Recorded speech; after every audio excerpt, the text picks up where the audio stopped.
Hello friends, welcome back to my channel dynamics academy. मैं हूं आपका अपना उदय। आज हम करने जा रहे हैं क्लास 10th मैथमेटिक्स का एक बहुत बहुत महत्वपूर्ण और बहुत ही इंटरेस्टिंग चैप्टर, जिसका नाम आपने शायद थंबनेल में भी देख लिया होगा और इंट्रोडक्शन जो मैंने वीडियो का दिया वहाँ पे देख लिया होगा। क्या है वो? ट्रिग्नोमेट्री। जी हाँ, ट्रिग्नोमेट्री। तो क्लास 9th में बहुत स्टूडेंट्स ने सुना होगा इस टर्म को। जब 10th के आने से पहले जरूर सुना होगा इस टर्म को, ट्रिग्नोमेट्री, या फिर कुछ ऐसे टर्म सुने होंगे, साइन कॉस टेन, ऐसे कुछ टर्म सुने होंगे आपने। जो मैथमेटिक्स में ज़्यादा इंटरेस्ट रखते हैं उन्होंने ज़रूर सुना होगा। आज हम देखने जा रहे हैं कि what is trigonometry, what is actually trigonometry. चलिए एक बार डेफिनेशन की सैर कर लेते हैं। ट्रिग्नोमेट्री क्या है? The branch of mathematics dealing with the relation of the sides and angles of a triangle with relevant functions of angles or angle is called trigonometry. तो ट्रिग्नोमेट्री का डेफिनेशन तो हमने पढ़ लिया। क्या है ट्रिग्नोमेट्री का डेफिनेशन? मैथमेटिक्स में एक ऐसा ब्रांच जहां में हम सिर्फ डील करते हैं ट्रायंगल्स के साइड्स और एंगल्स के साथ। अब ट्रायंगल में क्या होता है? रिलेवेंट जो एंगल होते हैं, फंक्शन ऑफ एंगल्स होते हैं। जैसे कि हम थर्ड या फोर्थ लेक्चर में हम करेंगे ट्रिगोनोमेट्री में कि कुछ स्टैंडर्ड एंगल्स होते हैं, जैसे कि 0 degree, 30 degree, 45 degree, 90 degree, 180 degree, 270 degree. बहुत सारे स्टैंडर्ड एंगल्स हैं। π/2 कह लो, π/6 कह लो, 3π/2 कह लो, बहुत सारे एंगल्स हैं ऐसे। तो इन्हें कहते हैं हम रिलेवेंट फंक्शंस ऑफ एंगल। तो वो हम बाद में पढ़ेंगे। तो ये ट्रिग्नोमेट्री क्या है? तो ट्रिग्नोमेट्री बेसिकली दो ग्रीक वर्ड से डिराइव होती है, जो कि है ट्रिगोन और मेट्रॉन। तो ये ट्रिगोन और मेट्रॉन क्या है? ट्रिगोन का मतलब है ट्रायंगल्स और मेट्रॉन का मतलब है मेजरमेंट।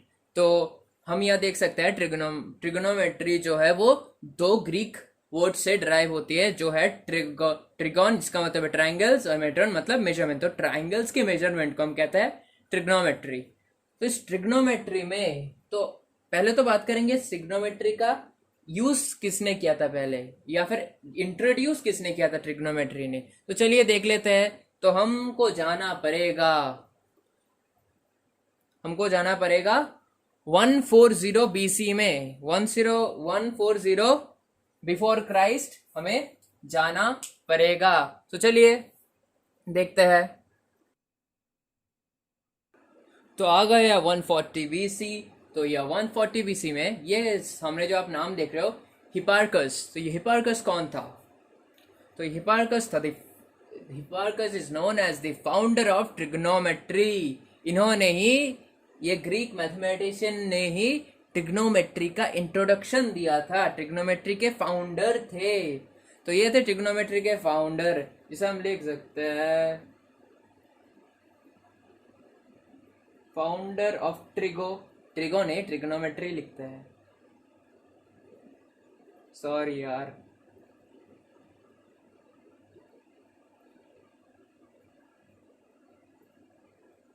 Founder of trigonometry.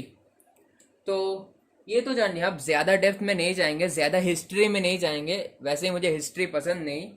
तो ये कौन था? ये हिपार्कस हमने देख लिया, ये था फाउंडर ऑफ ट्रिग्नोमेट्री। तो हम थोड़ा सा हिस्ट्री तो पढ़ना चाहिए भाई। मैथमेटिक्स में हिस्ट्री थोड़ा इंटरेस्टिंग होती है असली हिस्ट्री से, तो पढ़ लो भाई। नॉलेज रहना अच्छी बात है, मतलब अच्छी बात है। तो Hipparchus was the founder of trigonometry. उसके बाद क्या हुआ? उसके बाद एक और साइंटिस्ट थे, एक और ग्रीक मैथमेटिशियन थे, जो हिपोकस के ट्रिग्नोमेट्री का इंट्रोडक्शन देने के बाद उन ट्रिग्नोमेट्रिक रेशियोज को, कुछ ट्रिग्नोमेट्रिक रेशियोज है, उन्हें अपने काम पर यूज किया और उन्होंने जो बुक लिखा था उस बुक में उन्होंने डाल दिया। तो वो कौन है? चलिए फिर से देख लेते हैं। तो इस साइंटिस्ट का नाम है, या मैथमेटिशियन, ग्रीक मैथमेटिशियन का नाम है एल्बर्ट जी। हाँ, हम एल्बर्ट जी भी कह सकते हैं, या जी का फुल फॉर्म क्या है भाई साहब? जी का फुल फॉर्म है गिफ्ट कॉर्ड। क्या? गिफ्कॉर्ड, एल्बर्ट गिफ्कॉर्ड। तो ये थे एक ग्रीक मैथमेटिशियन जिन्होंने क्या उखाड़ लिया था। जी हाँ, उन्होंने उखाड़ लिया था, sorry not using this language, okay. उन्होंने क्या किया था, उन्होंने किया था कि he used the trigonometric ratios. He was the first who used the trigonometric ratios in his book. उन्होंने एक बुक लिखा था जिसमें उन्होंने वो ट्रिग्नोमेट्रिक रेशियोज इंट्रोड्यूस किए थे। तो यहाँ पर हम क्या लिखे इनके नाम के पास में, तो लिखते हैं यूज्ड टी रेशियोज कह सकते हैं। ट्रिग्नोमेट्रिक रेशियोज को हम टी रेशियोज भी कह सकते हैं।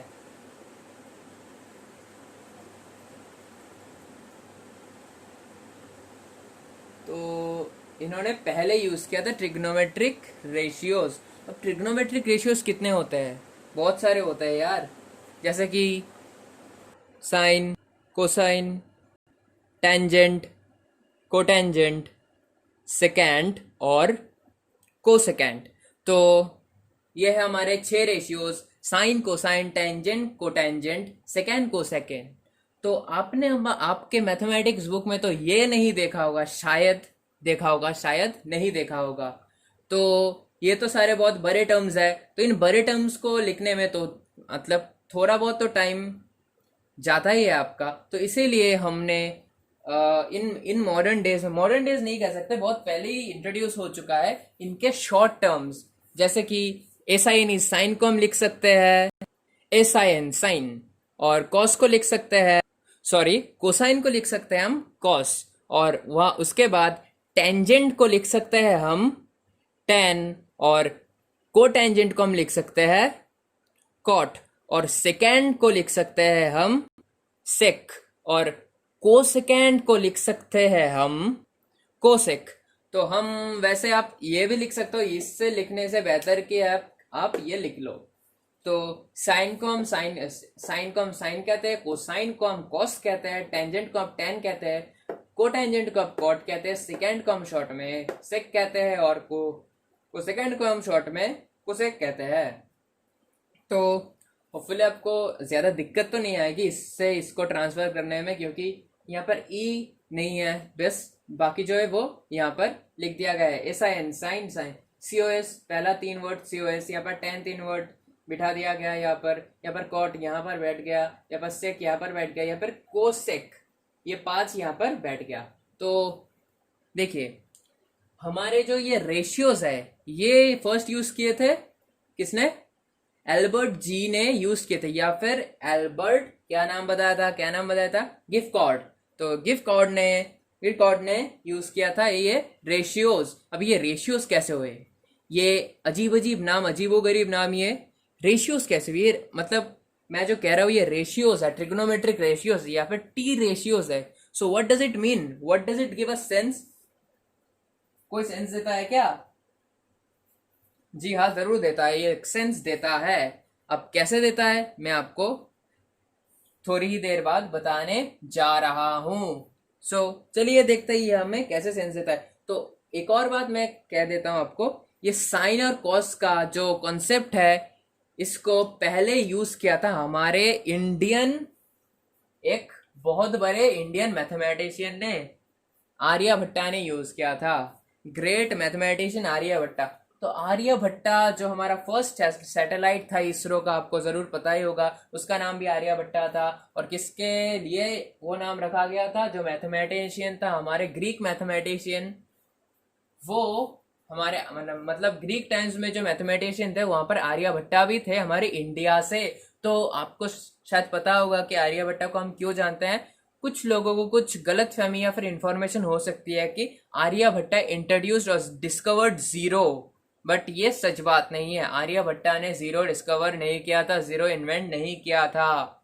The inventor, the discoverer of zero was Brahmagupta, जो और एक मैथमेटिशियन थे आर्यभट्टा के टाइम में ही। सो चलिए कुछ आर्यभट्टा के कारनामे भी देख लेते हैं।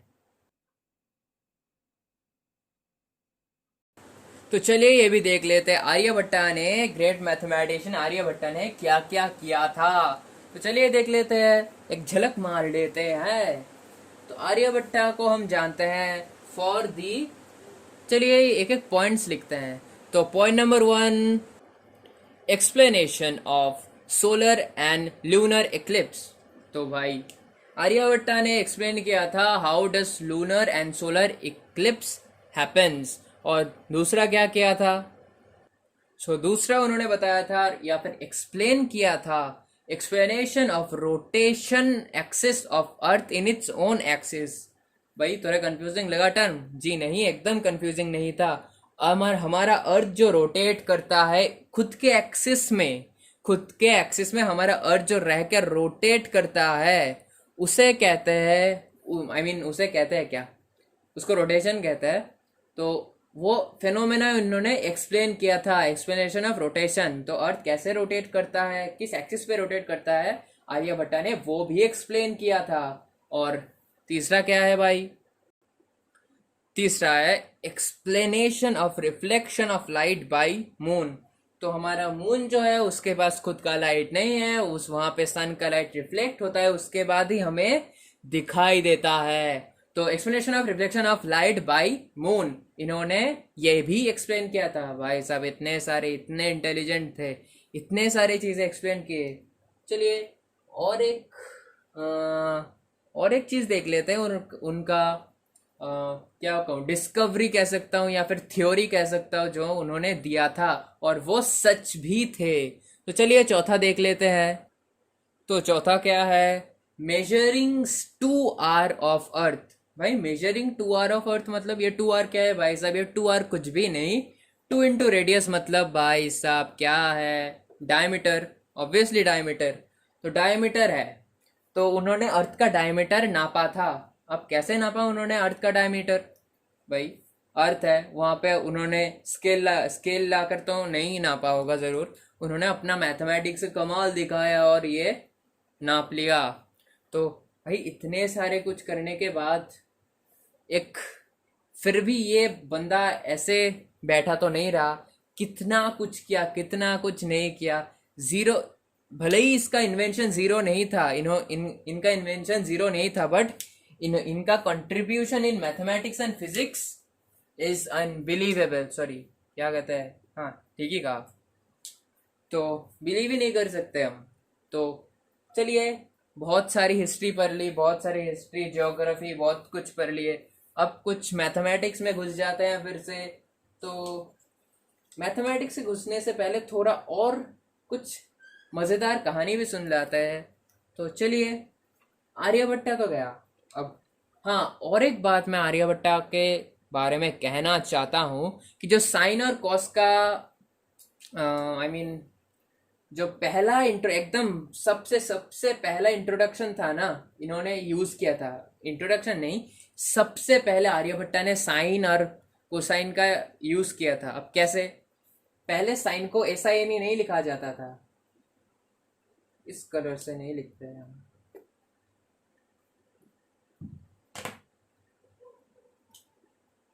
तो पहले, आज तो हम ये लिखते हैं साइन और साइन, ये लिखते हैं हम। तो पहले, इससे भी पहले हम साइन को इस नाम से जानते थे, sinus.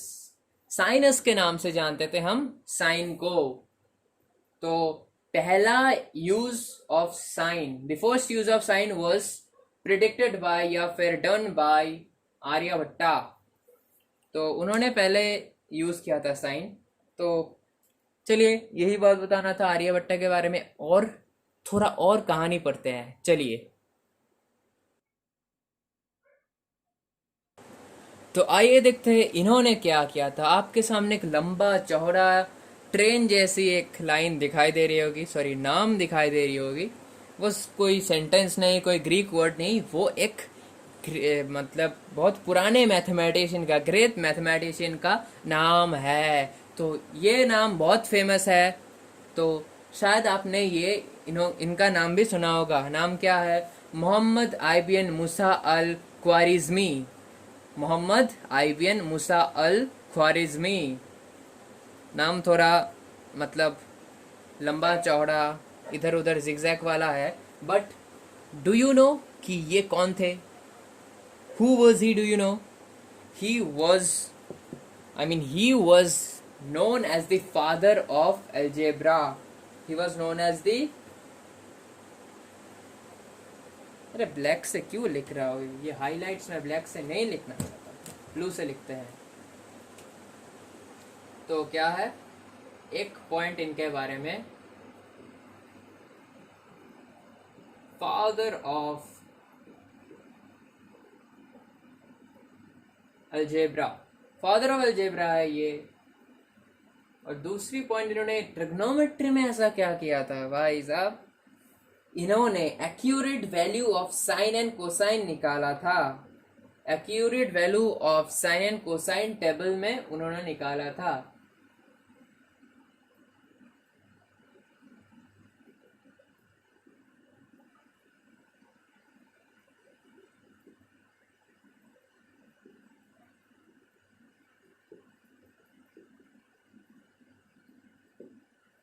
accurate value of sine and cosine tables. So इनको हम फादर ऑफ अलजेब्रा के नाम से भी जानते हैं। तो इन्होंने क्या किया था ट्रिग्नोमेट्री में, accurate value of sine and cosine tables निकाला था। तो ये तो हो गया हमारे ग्रीक मैथमेटिशियन के कारनामे।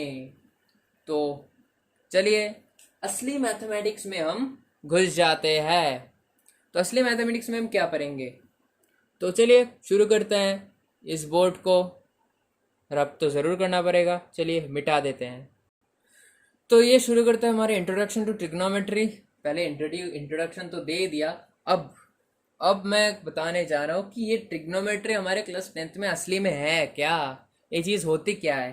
तो चलिए शुरू करते हैं। ट्रिग्नोमेट्री के लिए हमें क्या चाहिए, एक 10th के अनुसार एक चाहिए हमें राइट एंगल ट्रायंगल। तो ये तो हमने ड्रॉ कर लिया एक राइट एंगल ट्रायंगल। तो इनका नाम भी दे देते हैं ए, बी और सी। तो ये हो गया हमारा triangle ABC, right angle triangle ABC. तो इन ट्रिग्नोमेट्री हम बेसिकली राइट एंगल ट्रायंगल के साथ ही डील करते हैं। तो बेसिकली तुम्हारे ट्रिग्नोमेट्री में सर्कल्स में भी हम ट्रिग्नोमेट्री यूज कर सकते हैं। अब सर्कल्स में हम ट्रिग्नोमेट्री कब यूज करते हैं? तो ट्रिग्नोमेट्री में हम सर्कल, हम ट्रिग्नोमेट्री में क्या कह रहा हूं मैं, हाँ सर्कल शेप में हम ट्रिग्नोमेट्री का यूज तब करते हैं एक सिस्टम में, जो सिस्टम का नाम होता है यूनिट सर्कल कोऑर्डिनेट सिस्टम। तो यूनिट सर्कल कोऑर्डिनेट सिस्टम में हम या तो 11th में या 12th में, शायद 11th में ही हम ट्रिग्नोमेट्री सर्कल्स के अंदर पढ़ना शुरू करेंगे। अब सर्कल्स के अंदर कैसे, मान लो एक सर्कल है विथ सेंटर O। तो अब कहेंगे भाई साहब यहाँ तो हमें कोई राइट एंगल ट्रायंगल नहीं दिख रहा, तो ट्रिग्नोमेट्री कैसे आएगी? भाई trigonometry always right angle triangle के बिना होती नहीं। तो राइट एंगल ट्रायंगल को हमें क्रिएट करना जरूरी है। तो यहाँ पर हम राइट एंगल ट्रायंगल कैसे क्रिएट करें? भाई पहले मैंने क्या कहा था आपको, एक सिस्टम के बारे में आपको क्या कहा था कि यूनिट सर्कल कोऑर्डिनेट सिस्टम। तो ये कोऑर्डिनेट क्या है, तो देख लेते ये कोऑर्डिनेट क्या है। सो ऐसे हम कोऑर्डिनेट्स यहाँ पे खींच देते हैं। तो यहाँ पे तो हमें कोऑर्डिनेट्स भी मिल गए। तो जैसे हम कहते हैं कि यूनिट सर्कल कोऑर्डिनेट सिस्टम, तो वहाँ वैसे ही यहाँ पे हम राइट एंगल ट्रायंगल कहाँ से लाए? तो चलिए देखते हैं कैसे लाते हैं हम। तो ये हमने क्रिएट कर दिया राइट एंगल ट्रायंगल ऐसे ही। तो अब यहाँ देख सकते हैं साइन थीटा कॉस थीटा, या पर साइन थीटा या पर कॉस थीटा। ये क्या है? अब ये तो हम हायर स्टडीज में ही पढ़ेंगे क्या है। तो ऐसे हम इंट्रोड्यूस करते हैं राइट एंगल ट्रायंगल एक सर्कल के अंदर। तो चलिए इस डायग्राम को फिलहाल छोड़ते हैं और हमारे क्लास 10th में जो है वही पकड़ते हैं। और ये ऐसे डायग्राम्स देख के डरना मत, क्योंकि ट्रिग्नोमेट्री बहुत ही इंटरेस्टिंग और इजी चैप्टर है, और मैथमेटिक्स में ये बहुत मज़ेदार चैप्टर है। तो चलिए इस सर्कल को हटा देते हैं। तो ये हमारा राइट एंगल ट्रायंगल। तो जो ए बी है उसे हम क्या कहते हैं? परपेंडिकुलर, या यहाँ पर मैं P से डिनोट कर रहा हूँ। और जो AC है उसे हम क्या कहते हैं? हाइपोटेनस। तो H जो मैंने लिखा उसका मतलब है हाइपोटेनस। अगर ये याद रखना, अगर आप यहाँ पे एच लिख रहे हो तो यहाँ पर परपेंडिकुलर के बगैर हाइट मत लिखना। यहाँ पर अगर यहाँ पर एच यूज कर रहे हो तो यहाँ पर एच मत यूज करना। अगर आप यहाँ पर हाइपोटेनस यूज करते हो तो इसके लिए हम इसे ऑपोजिट भी कह सकते हैं, ऑपोजिट साइड कह सकते हैं। अब किसके रेस्पेक्ट में ऑपोजिट, मैं आपको बताने जा रहा हूं। तो यहाँ पर बीसी का नाम हम क्या रखेंगे, ये बेस है ना, तो फिर बी रख देते हैं। तो पी एच बी, तो ये हमारे परपेंडिकुलर, हाइपोटेनस और बेस। तो इसे हम, तो ये जो एंगल है ना, ये एंगल है ना, एंगल ए सी बी या फिर बी सी ए जो भी कह लो, इसे हम कहते हैं, इस एंगल को हम कहते हैं क्या, थीटा। तो इस एंगल को हम कहते हैं थीटा। थीटा एक ग्रीक अल्फाबेट है, तो या फिर हम बेसिकली तो थीटा का ही इस्तेमाल करते हैं। तो अगर यहाँ पर आपको कोई एंगल थीटा या फिर अल्फा बीटा जो भी है, आपको पता है ना क्या होता है अल्फा बीटा, यहाँ पर मैंडेटरी नहीं है कि यहाँ पर आप थीटा ही लिखो, यहाँ पर आप थीटा के बगैर लिख सकते हैं अल्फा, बीटा, फाई या फिर एक्स। तो इससे हमें कोई फर्क नहीं पड़ता कि ये अल्फा बीटा गामा लैम्डा जो भी है। लैम्डा तो वैसे वेवलेंथ में यूज होता है, लैम्डा नहीं। तो यहाँ पे ये जो एक्स है, हम एक्स एक वेरिएबल है, तो वैसे ही थीटा भी एक वेरिएबल है। तो हम जनरली क्लास 10th के अनुसार हम थीटा ही यूज करते हैं, या फिर कभी कभार हम यूज करते हैं बीटा, अल्फा, गामा भी कभी कभी यूज कर लेते हैं। तो देखिए, तो मान लेते ये एक्स नहीं, ये है थीटा ही है, ये थीटा ही है। तो अगर ये थीटा है तो इसको तो हम थीटा नहीं लिख सकते, तो यहाँ पर हम कुछ भी लिख सकते हैं इसको। अगर ये थीटा है तो ये यहाँ पर हम अल्फा लिख सकते हैं इस एंगल को। तो एक चीज देखो, ये 90 डिग्री है, ये थीटा है, तो ये एंगल कैसे हम निकालेंगे, ये एंगल क्या होगा, ये होगा 90 माइनस थीटा। जी हाँ, ये होगा हमारा, ये एंगल होगा हमारा 90 माइनस थीटा। अब 90 माइनस थीटा ही क्यों भाई, लॉजिक देखो, लॉजिक देखो यार, ये 90 है, ये थीटा है, तो इन दोनों का भी समअप 90 है, तो 90 माइनस थीटा। क्यों 90 इन दोनों का समअप भाई 90, क्योंकि एंगल सम प्रॉपर्टी के अनुसार हमें 180 मिलती है 3 एंगल्स का सम। तो इन दोनों एंगल, अगर ये 90 है तो इन दोनों का एंगल 90 होगा। तो अगर ये दोनों 90 है तो 90 माइनस थीटा करो तो ये एंगल निकल जाएगा। तो इसलिए इस एंगल को हम 90 माइनस थीटा कहते हैं। तो इस एंगल को आप डिनोट कर सकते हो अल्फा से, या तो कहो बीटा से, कुछ भी, जो भी आपके क्वेश्चन पेपर में दिया हो या फिर आपको खुद रेफरेंस करके लेना हो। तो ये तो हमने बहुत अल्फा बीटा गामा कर लिया। तो अब देखते हैं ये sine theta, cos theta, ten theta क्या होता है। तो चलिए देख लेते हैं। तो देखो, हमारे जो साइंटिस्ट थे, ग्रीक साइंटिस्ट थे, जो आप कह लो कि मैंने आपको क्या बताया था, हिपार्कस के बारे में बताया था, हिपार्कस। तो हिपार्कस ने क्या कहा था, 6 रेशियोज दिए थे हमारे। 6 रेशियोज क्या है, साइन को साइन, टेंजेंट को टेंजेंट, सेकेंड को सेकेंड, या तो फिर शॉर्ट में साइन कॉस टेन कॉट, सेक को सेक, थीटा। तो अगर मैं लिखता हूं साइन, भाई ये मीनिंगलेस है। अगर मैं लिखता हूं कॉस, ये मीनिंगलेस है। तो यहां पे मीनिंग डालने के लिए हमें कुछ और भी डालना जरूरी है। अगर मैं कहता हूं साइन थीटा,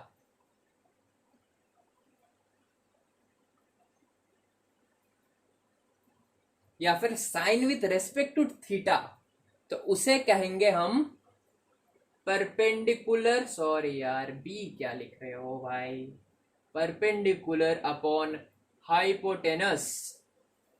तो जो हमारा रेशियो है साइन थीटा, उसे हम कहते हैं परपेंडिकुलर अपॉन हाइपोटेनस। और जो कोस थीटा है हमारा,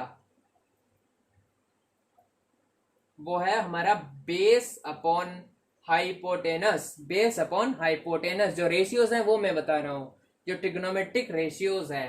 तो यहां पर आ जाता है नेक्स्ट टेन थीटा। अरे थोड़े अच्छे से लिखता हूं यार टेन थीटा को,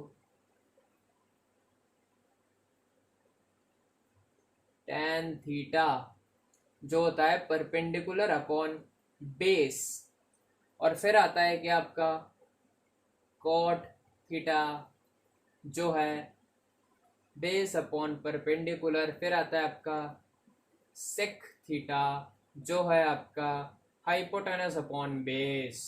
और लास्ट में आता है आपका कोसेक थीटा जो होता है आपका हाइपोटेनस अपॉन परपेंडिकुलर। तो ये है आपके 6 ट्रिग्नोमेट्रिक रेशियोस।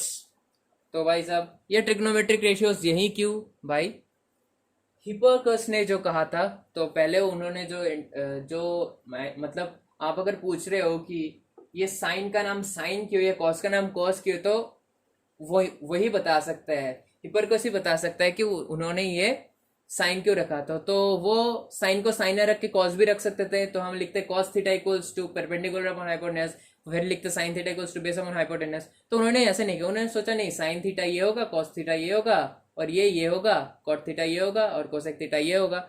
तो उन्होंने अगर बता दिया तो वही आज तक हम पढ़े जा रहे हैं।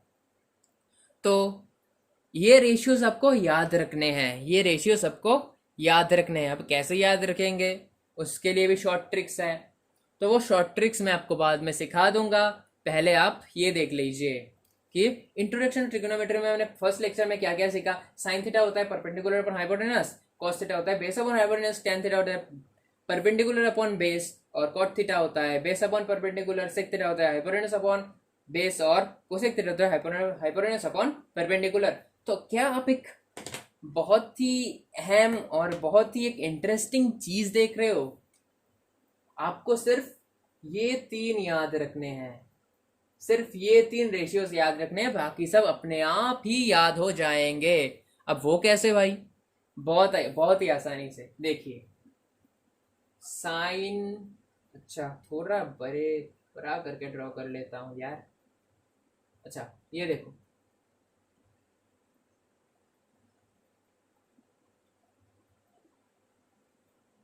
ये मैंने क्यों ड्रॉ किया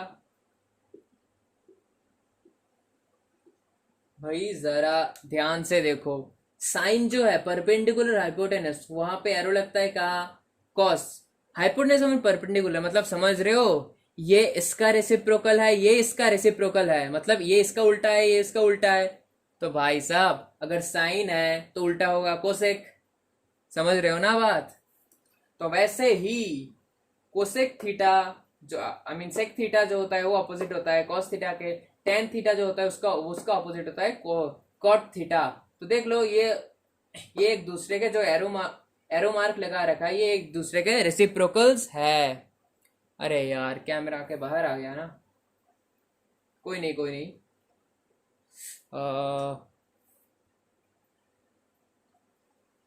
अब दिखाई दे रहा है शायद, हाँ अब दिखाई दे रहा है। तो आप देख सकते हो कौन किसका रेसिप्रोकल है, साइन कोसेक का और कॉस सेक का। तो अब कुछ स्टूडेंट्स हाइपोटेनस को तो हाइपोटेनस से लिखते हैं, ये जो बेस है इसको वो एडजेसेंट लिखते हैं, एडजेसेंट, ए लिख दो एडजेसेंट, हाइपोटेनस रहता है, और इस पी के बगैर वो लिखता है क्या, ऑपोजिट। अब ऑपोजिट क्यों, ऑपोजिट क्योंकि ये जो थीटा है, थीटा के रेस्पेक्ट में सब होगा, थीटा के रेस्पेक्ट में ही सब होगा। अगर मान लो थीटा ये है, तो हम इसको परपेंडिकुलर मानेंगे, क्योंकि जो साइड ऑपोजिट ऑफ थीटा में है, तो यहाँ पर ऑपोजिट ऑफ थीटा में क्या है, ए बी। तो ए बी क्या है, परपेंडिकुलर या तो ऑपोजिट, समझ गए बात। तो अगर ये हाइट हो गया तो ये हो जाएगा तुम्हारा क्या,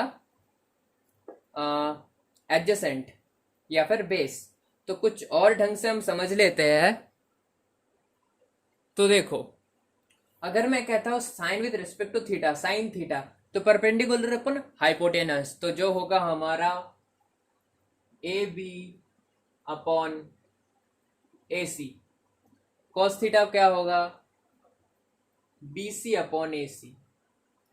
और ये क्या होगा, टेन थीटा क्या होगा, ए बी अपॉन बी सी।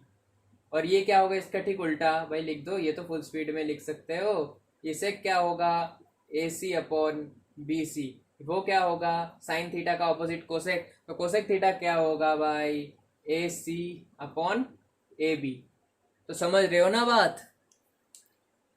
तो अगर एक और चीज मैं कह रहा हूं आपको, अगर हम साइन साइन थीटा और कॉस थीटा को, सॉरी कोसेक थीटा को मल्टीप्लाई करते हैं तो हमारा प्रोडक्ट हमेशा ही 1 आएगा। क्यों 1 आएगा? क्योंकि ये एक दूसरे के रेसिप्रोकल्स है।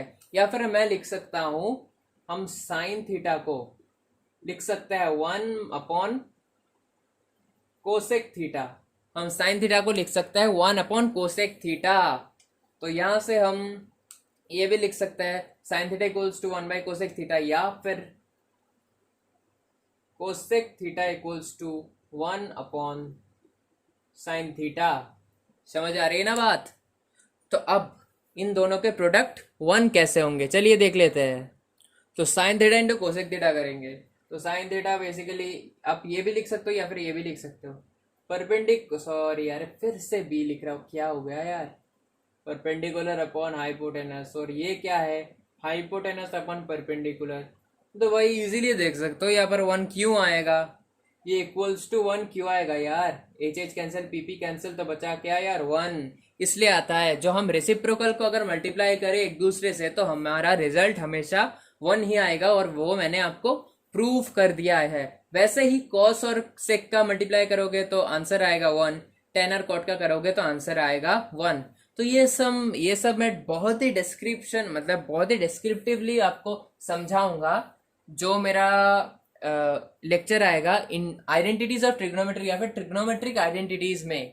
तो जो लेक्चर होगा ट्रिग्नोमेट्रिक आइडेंटिटीज के ऊपर, तो वहां पर मैं आपको समझाऊंगा ये आइडेंटिटीज क्या होती है, ट्रिग्नोमेट्रिक आइडेंटिटीज क्या होती है।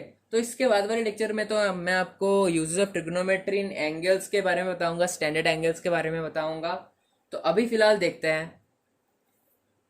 तो यहाँ पर देखिए, तो अगर मैंने ये थीटा कह दिया तो मान लो कि मैं अब इसके बगैर इसको थीटा कह रहा हूं, इसको थीटा कह रहा हूं, तो तब क्या होगा, तो तब जो थीटा के ऑपोजिट साइड, मतलब ये जो है ऑपोजिट साइड क्या है इसका, तो ये बन जाएगा परपेंडिकुलर, मतलब ऑपोजिट। अब परपेंडिकुलर भी कह सकते हो, ऑपोजिट भी कह सकते हो, और ये बन जाएगा तब उसका बेस। समझ रहे हो ना बात? जब ये थीटा था इसका ऑपोजिट था आपका परपेंडिकुलर, अब यहाँ पर थीटा है तो इसका ऑपोजिट ये है, तो बेस बन गया परपेंडिकुलर, और परपेंडिकुलर बन गया बेस।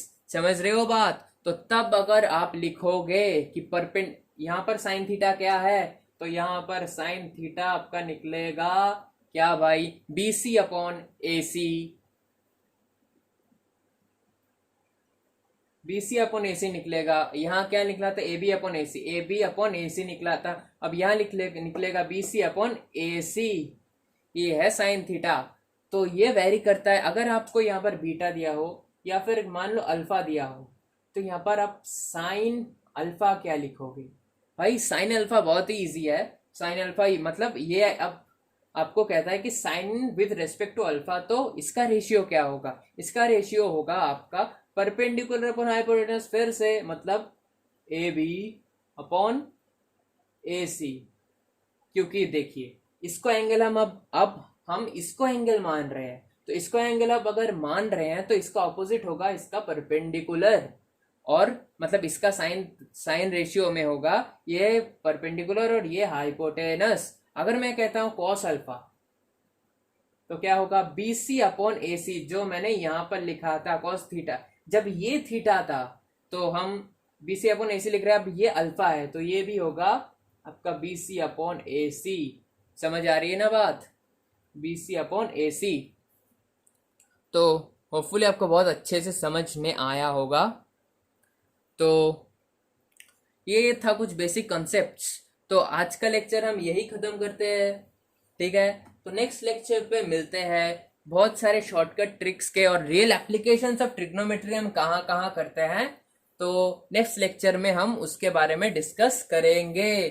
तो तब तक के लिए शुक्रिया इस वीडियो को देखने के लिए, और आप अगर मेरे चैनल में नए हो तो सब्सक्राइब करना मत भूलना, और फिर लाइक करना, कमेंट जरूर करना, और लाइक जरूर करना। सबसे ज्यादा इंपॉर्टेंट भाई, एडुकेशनल वीडियो है, शेयर जरूर करना भाई, शेयर जरूर करना। तो अब अच्छे से देख लो कि क्या लिखा है बोर्ड पे, तो बोर्ड पे अच्छे से नजर डाल लीजिए कि क्या लिखा है क्या नहीं लिखा है। तो आप वहाँ पर पी के जगह आप कुछ भी लिख सकते हो, आप ऑपोजिट लिख सकते हो। पी मतलब परपेंडिकुलर के को आप ऑपोजिट भी बुला सकते हो, या फिर परपेंडिकुलर आपको अच्छा लगे तो वो भी बुला सकते हो। तो नेक्स्ट वीडियो में आपको मैं बहुत सारे शॉर्टकट सिखा दूंगा कि साइन थीटा जो परपेंडिकुलर अपन हाइपोटेन्यूस होता है वो कैसे याद रखना है, ये 6 ट्रिग्नोमेट्रिक रेशियोज कैसे याद रखने हैं। वैसे तो आपको 6 नहीं 3 याद रखने हैं, उसके बदौलत बदौलत नहीं, उसके उसको हाथ पे रखते हुए आप बाकी तीनों ट्रिग्नोमेट्रिक रेशियो निकाल सकते हैं। तो देखिए बोर्ड में क्या लिखा है।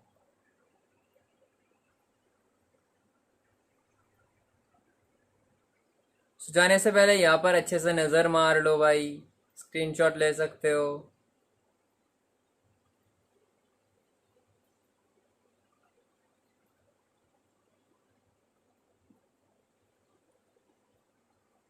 सो बाय फ्रेंड्स, मिलते हैं अगले वीडियो पर। तब तक के लिए ये वीडियो देखते रहना, मेरे चैनल में सारे चैप्टर्स कर लेक्चर्स देखे कंप्लीट करते रहना।